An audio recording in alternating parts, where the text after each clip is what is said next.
The Happy Prince by Oscar Wilde. High above the city, on a tall column, stood the statue of the Happy Prince. He was gilded all over with thin leaves of fine gold. For eyes he had 2 bright sapphires, and a large red ruby glowed on his sword hilt. He was very much admired indeed. "He is as beautiful as a weathercock," remarked one of the town councillors, who wished to gain a reputation for having artistic tastes. "Only not quite as useful," he added, lest people should think him unpractical, which he really was not. "Why can't you be like the Happy Prince?" asked a sensible mother of a little boy who was crying for the moon. "The Happy Prince never dreams of crying for anything." "I'm glad there's someone in the world who is quite happy," muttered a disappointed man as he gazed at the wonderful statue. "He looks just like an angel," said the charity children as they came out of the cathedral in their bright scarlet cloaks and their clean white pinafores. "How do you know?" said the mathematical master. "You've never seen one?" "Ah, but we have in our dreams," answered the children. And the mathematical master frowned and looked very severe, for he did not approve of children dreaming. One night there flew over the city a little swallow. His friends had gone away to Egypt 6 weeks before, but he had stayed behind, for he was in love with the most beautiful reed. He had met her early in the spring as he was flying down the river after a big yellow moth, and had been so attracted by her slender waist that he had stopped to talk to her. "Shall I love you?" said the swallow. "We like to come to the point at once." And the reed made him a low bow. So he flew round and round her, touching the water with his wings and making silver ripples. This was his courtship, and it lasted all through the summer. "It's a ridiculous attachment," twittered the other swallows. "She's no money and far too many relations." And indeed, the river was quite full of reeds. Then, when the autumn came, they all flew away.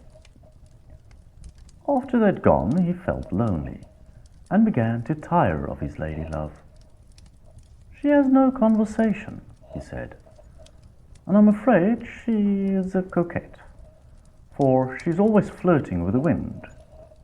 And certainly, whenever the wind blew, the reed made the most graceful curtsies.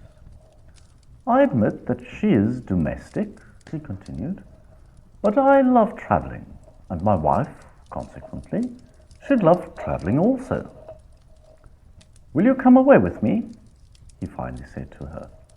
But the reed shook her head. She was so attached to her home. "You've been trifling with me," he cried. "I'm off to the pyramids. Goodbye," and he flew away. All day long he flew, and at night time he arrived at the city. "Where shall I put up?" he said. "I hope the town has made preparations."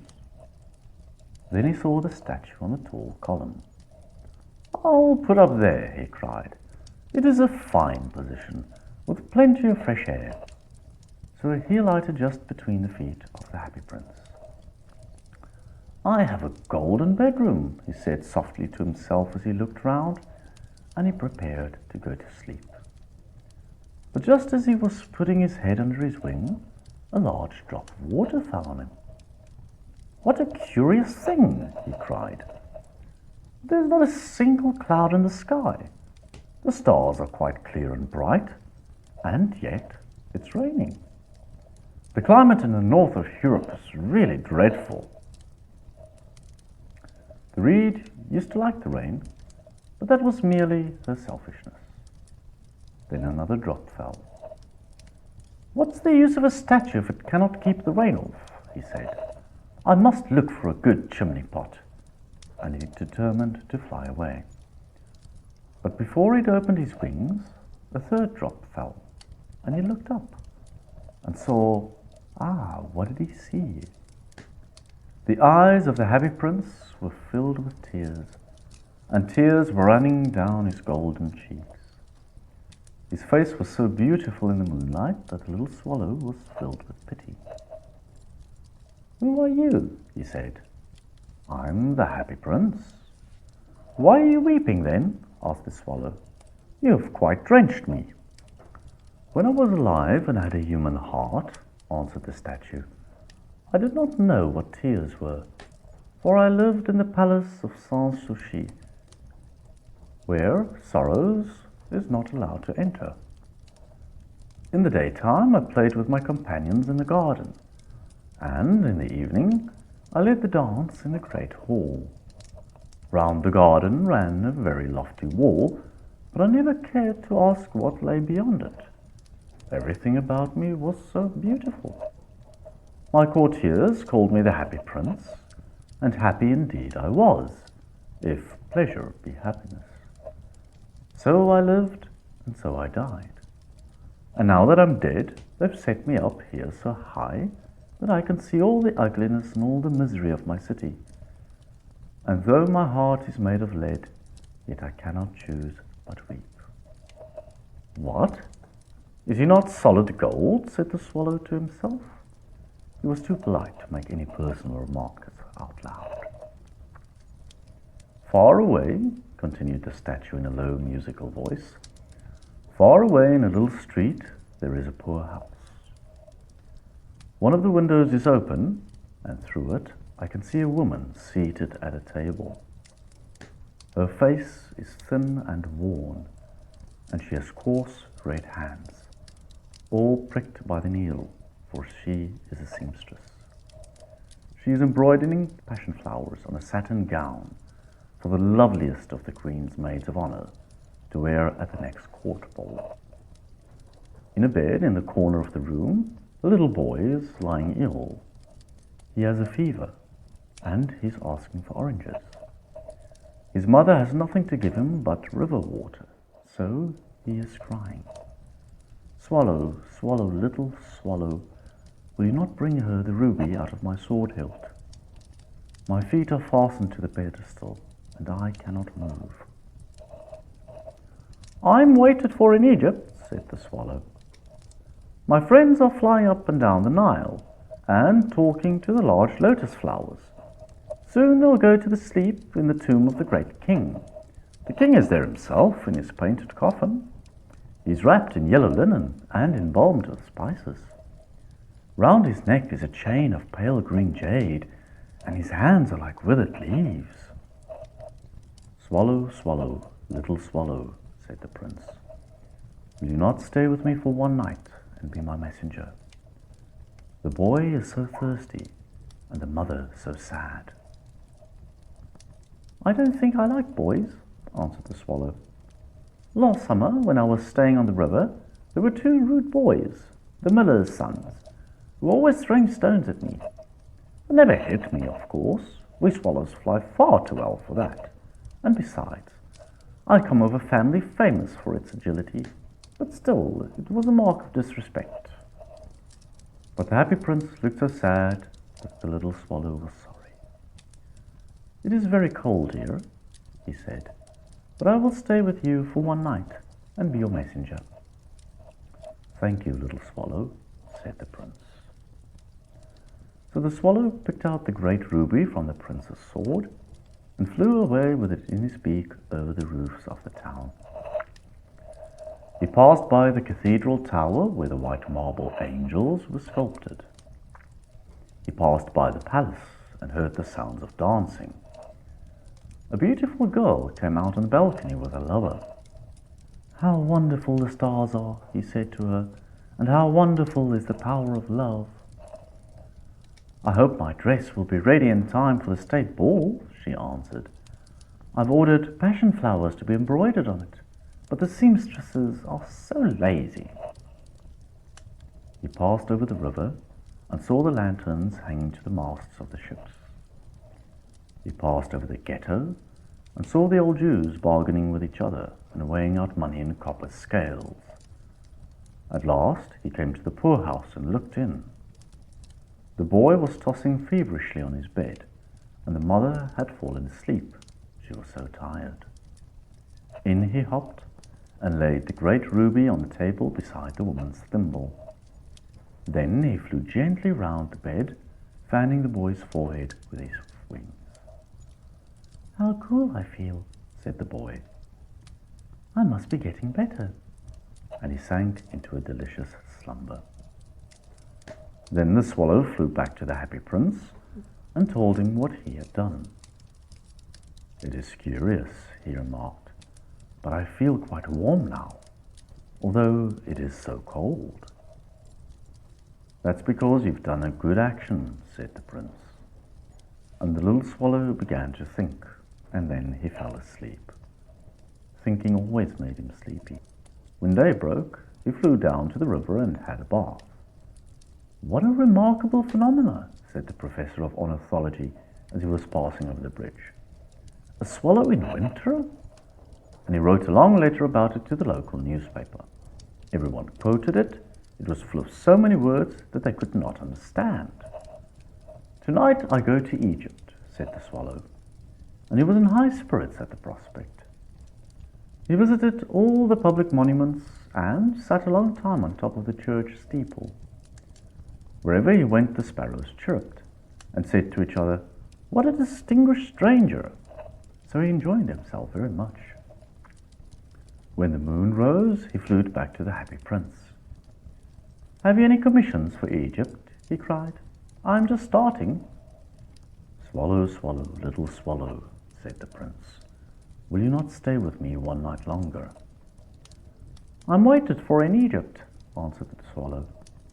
"Tomorrow my friends will fly up to the second cataract. The river horse couches there among the bulrushes, and on a great granite throne sits the god Memnon. All night long he watches the stars, and when the morning star shines, he utters one cry of joy, and then he's silent. At noon, the yellow lions come down to the water's edge to drink. They have eyes like green beryls, and their roar is louder than the roar of the cataract." "Swallow, swallow, little swallow," said the prince. "Far away across the city, I see a young man in a garret. He's leaning over a desk covered with papers, and in a tumbler by his side there's a bunch of withered violets. His hair is brown and crisp, and his lips are red as a pomegranate, and he has large and dreamy eyes. He's trying to finish a play for the director of the theatre, but he is too cold to write any more. There's no fire in the grate, and hunger has made him faint. I will wait with you one night longer," said the swallow, who really had a good heart. "Shall I take him another ruby?" "Alas, I have no ruby now," said the prince. "My eyes are all that I have left. They are made of rare sapphires, which were brought out of India 1,000 years ago. Pluck one of them out and take it to him. You will sell it to the jeweler and buy food and firewood and finish his play." "Dear prince," said the swallow, "I cannot do that." And he began to weep. "Swallow, swallow, little swallow," said the prince. "Do as I command you." So the swallow plucked out the prince's eyes and flew away to the student's garret. It was easy enough to get in, as there was a hole in the roof. Through this he darted and came into the room. The young man had his head buried in his hands, so he did not hear the flutter of the bird's wings. And when he looked up, he found the beautiful sapphire lying on the withered violets. "I'm beginning to be appreciated," he cried. "This is from some great admirer. Now I can finish my play." And he looked quite happy. The next day, the swallow flew down to the harbour. He sat on the mast of a large vessel and watched the sailors hauling big chests out of the hold with ropes. "Heave-ho!" they shouted as each chest came up. "I'm going to Egypt," cried the swallow, but nobody minded, and when the moon rose, he flew back to the happy prince. "I'm come to bid you goodbye," he cried. "Swallow, swallow, little swallow," said the prince. "Will you not stay with me one night longer?" "It is winter," answered the swallow, and the chill snow will soon be here. In Egypt the sun is warm on the green palm trees, and the crocodiles lie in the mud and look lazily about them. My companions have built a nest in the temple of Baalbek, and the pink and white doves are watching them and cooing to each other. Dear prince, I must leave you, but I will never forget you. And next spring I will bring you back 2 beautiful jewels in place of those you have given away. The ruby shall be redder than a red rose, and the sapphire shall be as blue as the great sea. In the square below, said the happy prince, there stands a little match girl. She's let her matches fall in the gutter, and they are all spoiled. Her father will beat her if she does not bring him some money, and she is crying. She has no shoes or stockings, and her little head is bare. Pluck out my other eye and give it to her, and her father will not beat her. I will stay with you 1 night longer, said the swallow, but I cannot pluck out your eye. You would be quite blind then. Swallow, swallow, little swallow, said the prince, do as I command you. So he plucked out the prince's other eye and darted down with it. He swooped past the match girl and slipped the jewel into the palm of her hand. What a lovely bit of glass, cried the little girl, and she ran home laughing. Then the swallow came back to the prince. You're blind now, he said, so I will stay with you always. No, little swallow, said the poor prince, you must go away to Egypt. I will stay with you always, said the swallow, and he slept at the prince's feet. All the next day he sat on the prince's shoulder and told him stories of what he had seen in strange lands. He told him of the red ibises, who stand in long rows on the banks of the Nile, and catch goldfish in the beaks, of the Sphinx, who is as old as the world itself, and lives in the desert and knows everything, of the merchants, who walk slowly by the side of the camels, and carry amber beads in their hands, of the king of the mountains of the moon, who is as black as ebony, and worships a large crystal, of the great green snake that sleeps in a palm tree, and has 20 priests to feed it with honey cakes, and of the pygmies who sail over a big lake on large flat leaves, and are always at war with the butterflies. Dear little swallow, said the prince, you tell me of marvelous things, but more marvelous than anything is the suffering of men and of women. There is no mystery so great as misery. Fly over my city, little swallow, and tell me what you see there. So the swallow flew over the great city, and saw the rich making merry in the beautiful houses, while the beggars were sitting at the gates.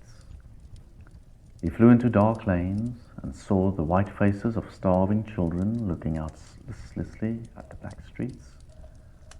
Under the archway of a bridge, 2 little boys were lying in one another's arms to try and keep themselves warm. How hungry we are, they said. You must not lie here, shouted the watchman, and they wandered out into the rain. Then he flew back and told the prince what he had seen. I'm covered with fine gold, said the prince. You must take it off, leaf by leaf, and give it to my poor.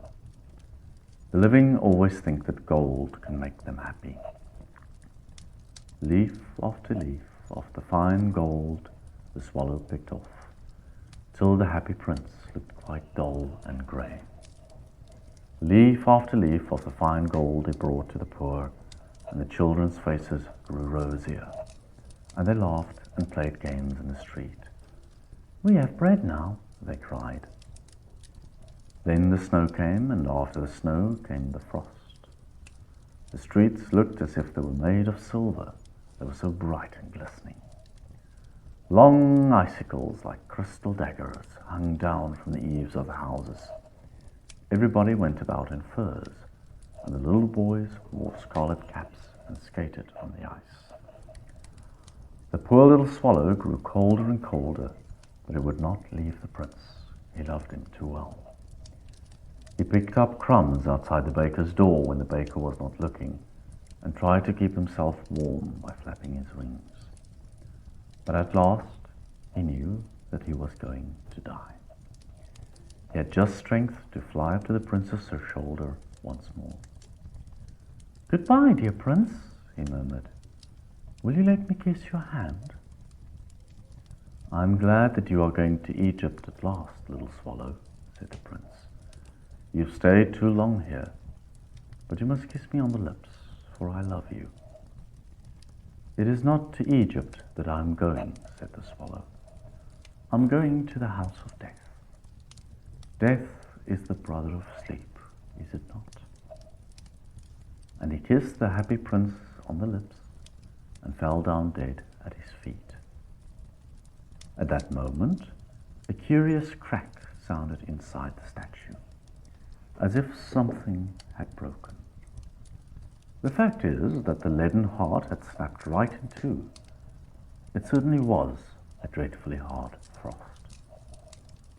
Early the next morning, the mayor was walking in the square below in company with the town councillors. As they passed the column, he looked up at the statue. "Dear me, how shabby the happy prince looks," he said. "How shabby indeed," cried the town councillors, who always agreed with the mayor, and they went up to look at it. "The ruby had fallen out of his sword, his eyes are gone, and he's golden no longer," said the mayor. "In fact, he's little better than a beggar." "Little better than a beggar," said the town councillors. "And there's actually a dead bird at his feet," continued the mayor. "We must really issue a proclamation that birds are not to be allowed to die here." And the town clerk made a note of the suggestion. So they pulled down the statue of the happy prince. "As he's no longer beautiful, he's no longer useful," said the art professor at the university. Then they melted the statue in a furnace, and the mayor held a meeting of the corporation to decide what was to be done with the metal. "We must have another statue, of course," he said, "and it shall be a statue of myself." "Of myself," said each of the town councillors, and they quarrelled. When I last heard of them, they were quarrelling still. "What a strange thing," said the overseer of the workmen at the foundry. "This broken lead heart will not melt in the furnace. We must throw it away." So they threw it on a dust heap where the dead swallow was also lying. "Bring me the two most precious things in the city," said God to one of his angels. And the angel brought him the leaden heart and the dead bird. "You have rightfully chosen," said God. "For in my garden of paradise this little bird shall sing for evermore, and in my city of gold the happy prince shall praise me."